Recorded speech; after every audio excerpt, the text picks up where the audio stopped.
AITA for telling my sister it's not my job to babysit a 29-year-old. I 17 female have an older sister, Sarah, who is 28.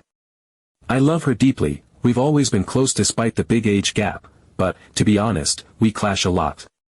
She has a really self-destructive streak that makes it hard for me to be around her sometimes.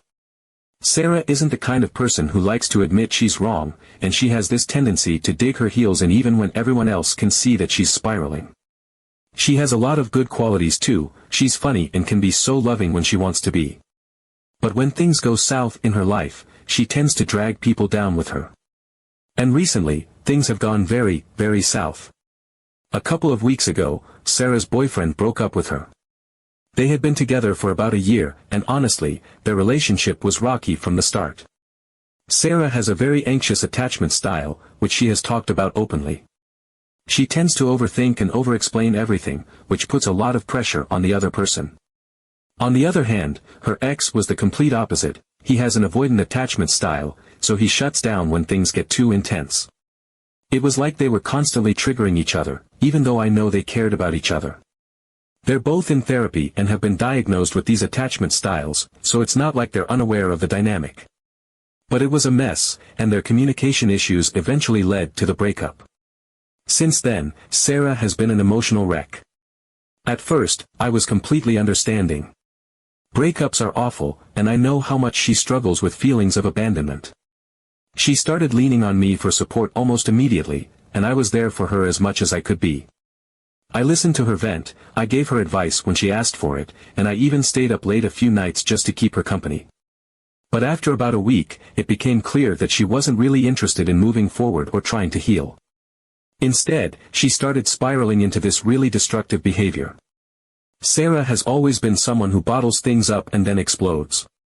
She'll act like everything is fine, but underneath, she's barely holding it together. That's exactly what's been happening these past couple of weeks. She's been drinking a lot more than usual, going out to random bars, and making really reckless choices. I've had to pick her up from strangers' houses more times than I can count, and each time, she acts like I'm the bad guy for not being there fast enough or for being annoyed with her. It's exhausting, but I kept telling myself, she's going through a breakup. She needs me right now. I guess I was trying to be the bigger person, but honestly, it was wearing me down. The breaking point came a couple of nights ago. Sarah had gone out with some friends, and at around 3 in the morning, she called me. She sounded drunk and panicked, and she told me she was at some random guy's apartment and needed me to pick her up. I didn't even hesitate, I got out of bed, got dressed, and drove to get her. When I got there, she was standing outside, looking completely disheveled, and I could tell she'd been crying. She got in the car and immediately started complaining about how long it took me to get there. I was half asleep and already annoyed, but I just apologized and started driving. As we were driving, she launched into one of her usual rants. She started saying that I don't understand what she's going through and that I don't care about her. This is something she says a lot when she's upset, and normally, I try to let it roll off my back. But that night, I couldn't take it anymore. I had been bending over backward to support her, sacrificing my own sleep and sanity, and she was acting like I was some kind of villain for not being perfect. I snapped. I told her that I do understand what she's going through because I've been through my own share of heartbreak. I reminded her that I was cheated on and verbally abused in my last relationship, and I told her that just because I don't broadcast my pain doesn't mean I haven't experienced it. I told her that it's not my job to babysit a 28-year-old woman who refuses to take responsibility for her own actions. I said she needs to go back to therapy and start dealing with her issues instead of dragging everyone else into her mess. My voice was shaking by the end of it, and she just sat there in stunned silence. The rest of the drive was completely quiet. When we got to her apartment, she got out of the car without saying a word, and I drove home feeling both guilty and justified. Part of me felt bad for blowing up at her because I know she's in pain, but another part of me felt like she needed to hear it. I can't keep setting myself on fire to keep her warm, especially when she refuses to help herself. It's been almost 2 days since then, and I haven't heard a word from her. A mutual friend told me that Sarah is mad at me because she feels like I was invalidating her pain. Apparently, she thinks I was trying to make her feel bad for being sad about the breakup, which wasn't my intention at all. I was just trying to set some boundaries and make her see that her actions have consequences. Now I'm stuck wondering if I went too far or if I was right to stand up for myself. So, AITA for what I said to my sister. Update 1. After 2 days of complete silence from Sarah, I decided it was time to be the bigger person. I didn't want to let this spiral into something bigger than it needed to be, and even though I was still upset, I cared about her. I sent her a text, "Hey, are you okay? I'm worried about you." It wasn't anything dramatic, just a simple message to check in and maybe start a conversation. Hours passed with no response. Each minute that ticked by made my anxiety climb higher. Had I really messed up that badly? Was she lying somewhere feeling abandoned, just stewing in resentment? Finally, after what felt like an eternity, I saw the typing bubble pop up on my phone. When her reply came through, though, my heart sank. All it said was, "I'm fine. Don't worry about me." That didn't feel fine. It felt distant and cold. I wasn't satisfied with her brushing me off, so I decided to call her. Maybe if she could hear my voice, she'd understand that I wasn't trying to fight, I just wanted to make sure she was okay. But she didn't pick up. Instead, I got another text, "I just need space." I understood that she might need some time to cool off, so I decided to back off, even though it hurt. I turned my focus to my schoolwork, which was piling up after all the late nights I'd spent helping her. But honestly, it was hard to concentrate. My mind kept wandering back to Sarah and everything that had happened. Was I wrong for snapping at her? Should I have handled things differently? Part of me felt guilty, but another part kept reminding me that I wasn't the one making destructive choices. Later that night, my phone rang. It was our mom, and she sounded angry the moment I picked up. I barely had time to say hello before she launched into it, telling me how disappointed she was in me for the way I'd treated Sarah.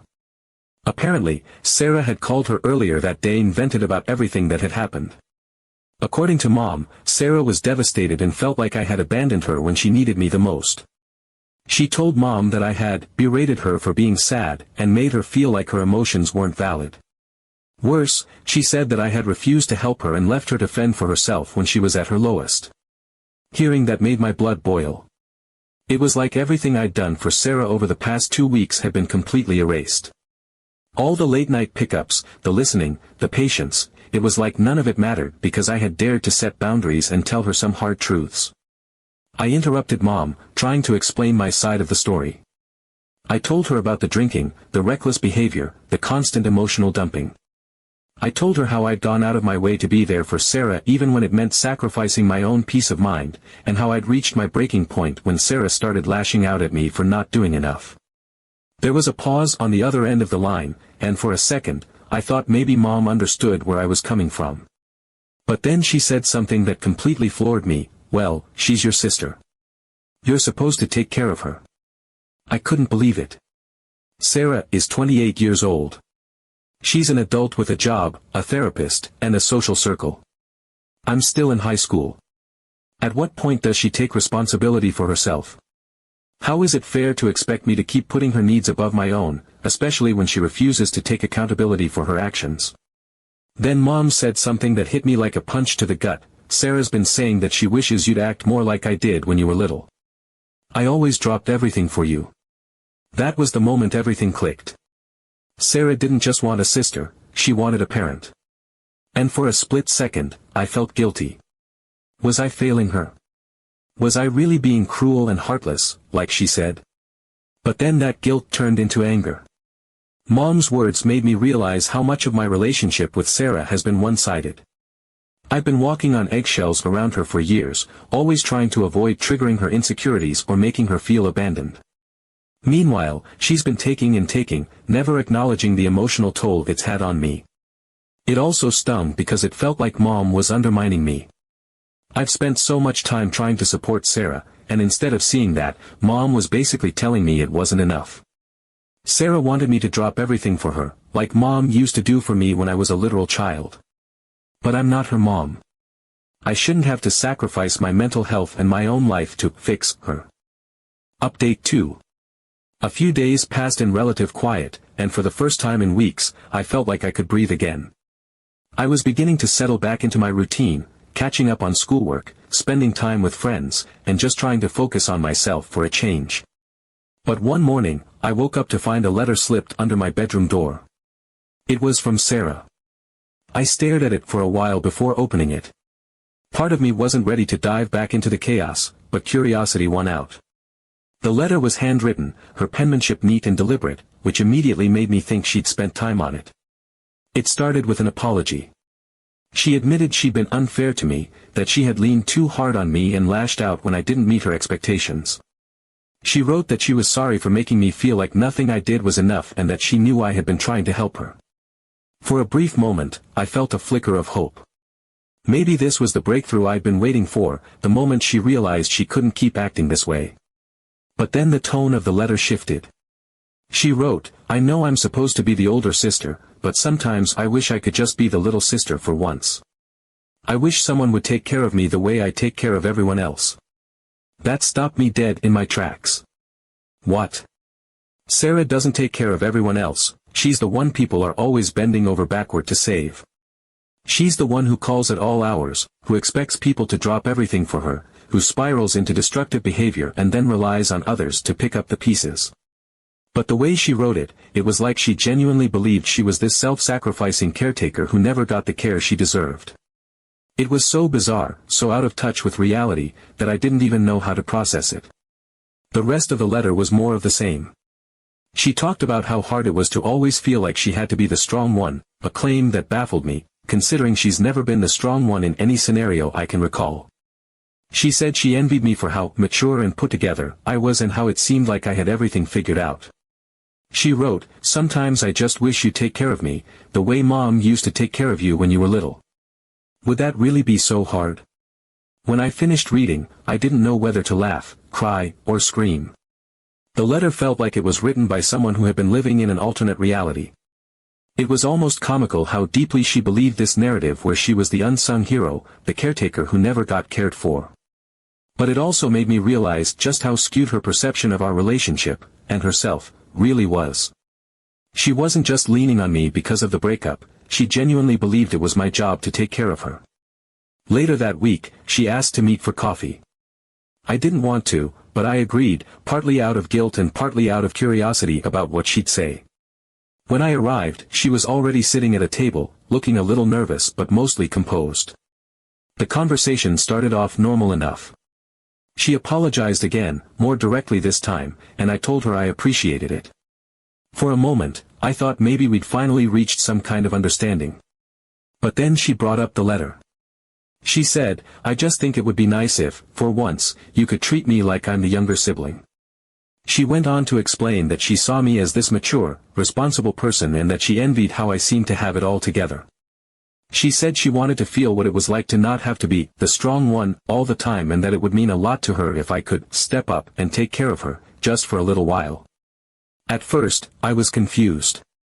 I asked her what she meant by take care of her, and that's when things took a turn for the surreal. She said she wanted me to do things like make sure she was eating, check in on her regularly, and call to see if she was okay. When I pointed out that I'd already been doing that, she said, "Not like that. I mean, like how you take care of a little kid." She even mentioned how she'd always envied how I used to get tucked into bed when I was little. She said, "Would it really be so hard for you to, I don't know, bring me soup or something when I'm sad?" I was stunned. It was the most absurd conversation I'd ever had. Here she was, a 28-year-old woman, asking her 17-year-old sister to essentially play mommy for her. I didn't know whether to laugh or cry. It was like she didn't see the fundamental problem with what she was asking. I told her I love her and that I'm always here to support her, but I'm not her parent. I reminded her that she's an adult, and it's not my job, or anyone else's, to take care of her the way a parent would take care of a child. She didn't take that well. Her expression shifted, and she accused me of being cold and unfeeling. She said I didn't understand what it was like to feel so overwhelmed and that I was lucky to be so together. She said all she wanted was to feel safe and cared for, and I was making her feel like she was asking for too much. It was clear she saw herself as the victim, and no amount of reasoning was going to change her mind. The conversation ended with her storming off, leaving me sitting there in stunned silence. I felt a mix of frustration, sadness, and exhaustion. I realized then that no matter how much I love Sarah, there's a limit to what I can do for her. She has to want to change, to take responsibility for her life and her actions.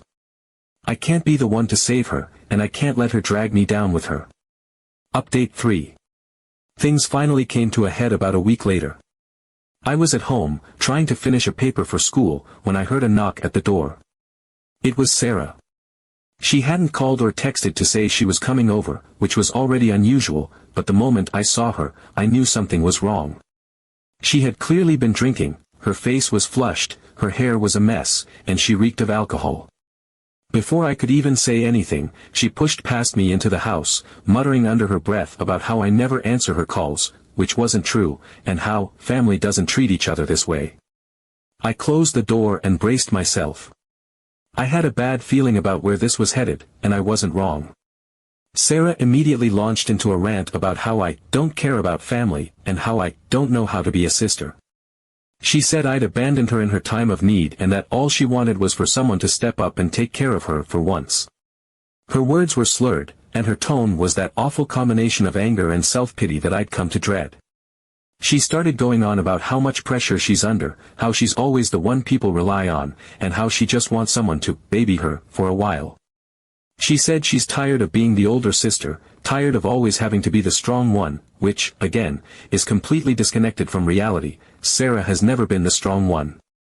Then, to my absolute disbelief, she told me she'd even talked to Mom about the idea of me moving in with her to help her get back on track. I stood there, stunned, as she ranted about how perfect it would be.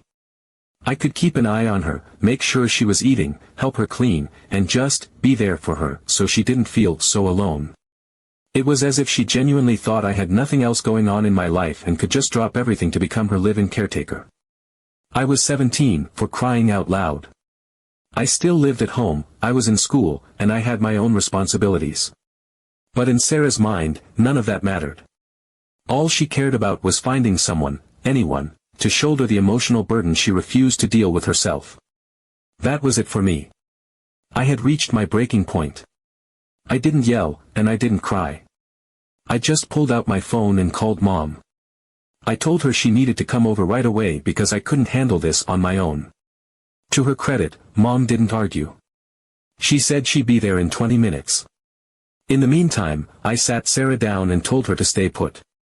She kept mumbling under her breath about how I was so dramatic and just like everyone else, but I ignored her. I was done trying to reason with her. When Mom arrived, I wasted no time. I told her everything, how Sarah had shown up drunk, how she'd been pressuring me to take care of her, and how she was now floating the absurd idea that I should move in with her. Mom looked as exhausted as I felt, but to my surprise, she actually backed me up. She turned to Sarah and said, "You can't keep doing this. This isn't fair to anyone, and it's time for you to take responsibility for yourself." Sarah didn't take it well. She started crying, saying that we were ganging up on her and that no one understood how hard things were for her. She said she was just trying to cope the best way she knew how, and she didn't know why we couldn't just support her instead of attacking her. But Mom didn't back down. She told Sarah, "We're not ganging up on you. We're trying to help you see that this isn't sustainable." That was the first time I'd ever seen Mom really hold Sarah accountable, and it was such a relief. For years, Mom had been one of Sarah's biggest enablers, always swooping in to fix her problems or make excuses for her behavior. But in that moment, she was firm. She told Sarah that she loved her, but it wasn't fair to expect everyone else to carry her through life. She said Sarah had resources, her therapist, her friends, even our parents, but she refused to use them because she was too busy wallowing in self-pity. And she was right. Sarah has so many people who care about her and want to help her, but she's so stuck in her victim mindset that she can't see it. Sarah didn't take it well. She cried harder and accused us of being cold and unfeeling, but for the first time, I didn't feel guilty. I knew we weren't being cruel, we were setting boundaries. And those boundaries were necessary. Eventually, Sarah stormed out, slamming the door behind her. Mom and I sat in silence for a while after she left. I think we were both trying to process what had just happened. Mom finally broke the silence and said, "You were right to call me. I'm sorry I didn't see it sooner. That meant more to me than I could express. For so long, I'd felt like I was fighting this battle alone, like I was the only one who saw how toxic things had become. Hearing Mom acknowledge it felt like validation, like I wasn't crazy for feeling overwhelmed. Since that night, things have been different. Sarah has been keeping her distance, which honestly feels like a blessing. A couple of days ago, she texted me to say she's going back to therapy and trying to figure things out. I told her I was proud of her and that I'll always be here for her, but I also made it clear that I'm sticking to my boundaries. I won't let her guilt me into sacrificing my own mental health for her anymore. It's hard, because I do love her. I want her to be okay, and I want us to have a good relationship. But I've realized that the only way that can happen is if she takes responsibility for herself. I can't fix her, and I can't save her. She has to do that on her own. For now, I'm focusing on myself. I'm staying on top of my schoolwork, spending time with my friends, and trying to rebuild my own sense of peace. It's not easy, but it feels right. And maybe, just maybe, this will be the turning point for both of us. I hope Sarah finds her way, I really do. But I've learned that I can't lose myself trying to help her get there.